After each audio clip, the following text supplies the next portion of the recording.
Salut à tous. Alors aujourd'hui on va faire une petite revue matérielle sur un mode mecha de chez Seagully. Voici la petite bébête. Donc c'est un mode mécanique télescopique. Je vous remettrai dans les commentaires la référence exacte parce que je ne l'ai plus en tête actuellement. Donc oui, c'est un mode télescopique, on va y arriver, télescopique en stainless steel, donc acier inoxydable. Alors, le petit mode très très petit, là on l'a en version 18350.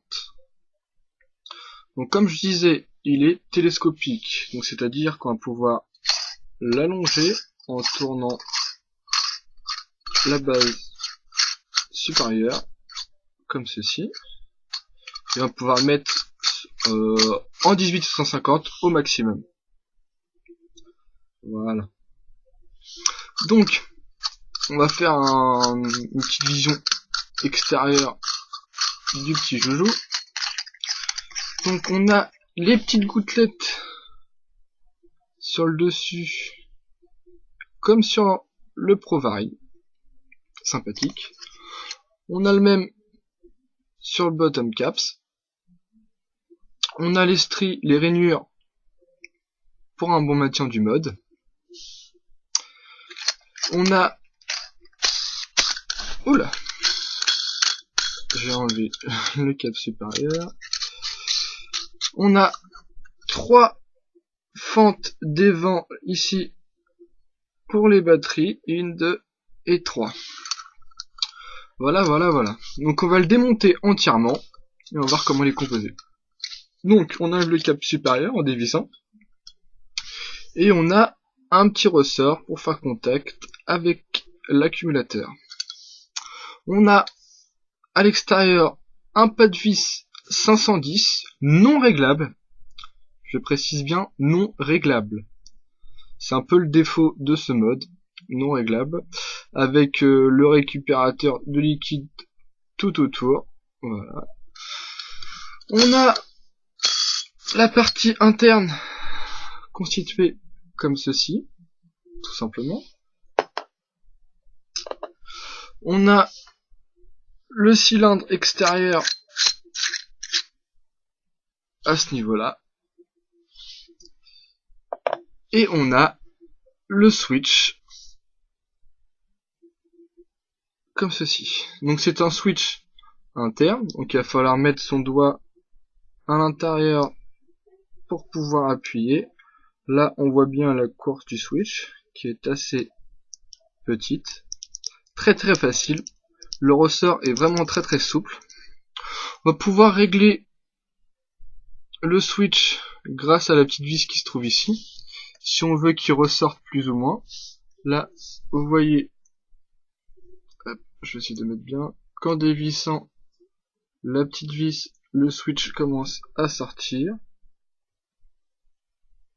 Voilà, on voit qu'il est un peu plus sorti et la course va être un petit peu réduite. Moi je vais le resserrer parce que j'aime bien quand il est à l'intérieur. Hop. On serre tout ça. Donc on peut le mettre en 18350, en 400, en 18450, en 18500, en 18650. On peut mettre une 18 jusqu'à une 18500 avec un kick, donc de 18350 jusqu'à 18500 avec un kick. Et puis c'est tout pour les batteries. On peut se mettre deux 18350 en même temps. Et là je vais mettre un petit kick.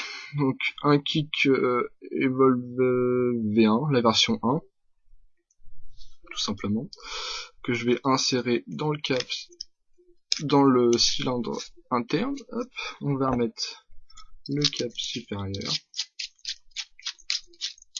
Je conseille de l'utiliser en avec le kick. Pour ceux qui ne savent pas refaire leur résistance, c'est beaucoup plus simple d'utilisation. On va mettre le petit accumulateur à l'intérieur et on vient tout visser jusqu'à atteindre la butée. Hop. Donc là, on est en position 18-350 avec un kick. Donc par rapport à ma main, c'est correct, hein, ça tient dans la main, tout à fait bien. Ça dépasse pas, c'est super. On va mettre pour tester un petit Protank. Protank 2. Avec un petit type personnel, hop. En mèche coton. Avec le kick réglé à 10 watts. 10 watts. Et là, on a un petit setup sympa quand même. Hop, j'essaie de me mettre en face de la cam. On a un petit setup 5A. Pas trop grand. Juste le proton qui va dépasser. Un petit doigt en dessous pour appuyer. C'est super, c'est nickel. Tout va très bien. On va voir comment ça va.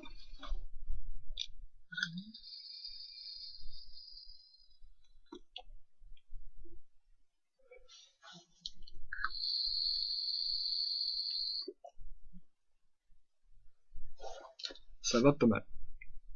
Donc personnellement, comparé à mes autres modes mecha que j'avais auparavant, on a bien les 10 watts que restitue le kick, hein, y a aucun problème là-dessus.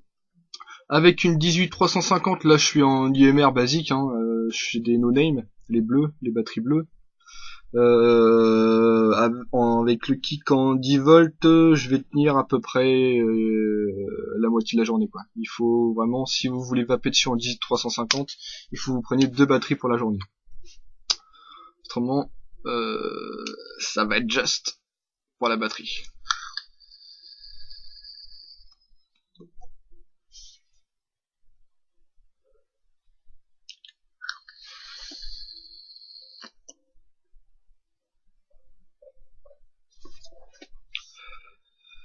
Ouh, on va faire rien.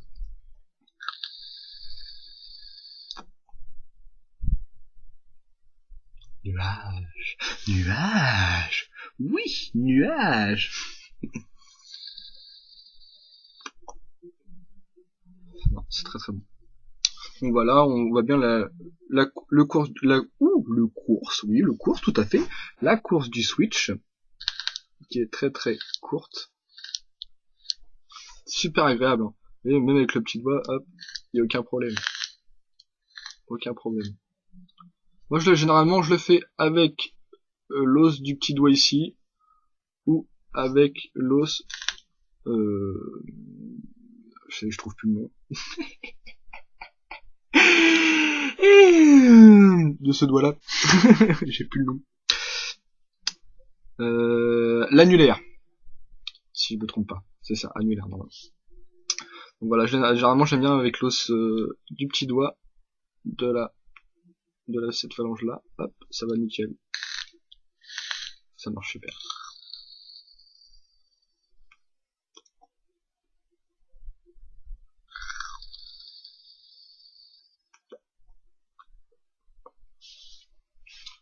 Voilà, voilà. Donc c'était le petit mode Seagull en stainless steel. Je vous mettrai la référence dans les commentaires. Et puis très bon petit mode. Hein.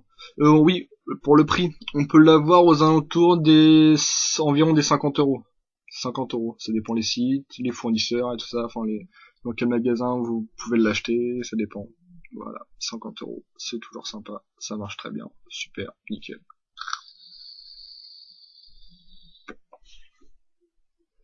Allez, salut!